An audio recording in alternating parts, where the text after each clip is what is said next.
आत येऊ का सर? या ना, या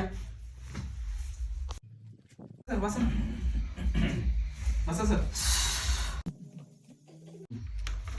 नमस्कार सर, आम्ही सर्वे करायला आलोय.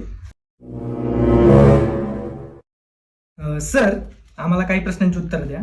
जर दिवसा ढवळ्यात तुमच्यावर हल्ला वगैरे झाला किंवा चोरट्यांनी नाही का तुमच्यावर हल्ला वगैरे केला, तर हा. तुमच्याकडे अशा काही टेक्निक्स वगैरे आहेत का की तुम्ही तुमच्या डिफेन्ससाठी, तुमच्या प्रोटेक्शनसाठी तुम्ही काहीतरी करताल? जुडो, कराटे वगैरे असं काही तुम्ही ट्रेनिंग वगैरे घेतलंय का? नाही ना. तुम्ही अजिबात कसलं प्रशिक्षण वगैरे काहीच घेतलं नाही का? नाही. ओके. काढा काय असेल ती सगळं काढा, घरातलं वगैरे काढा.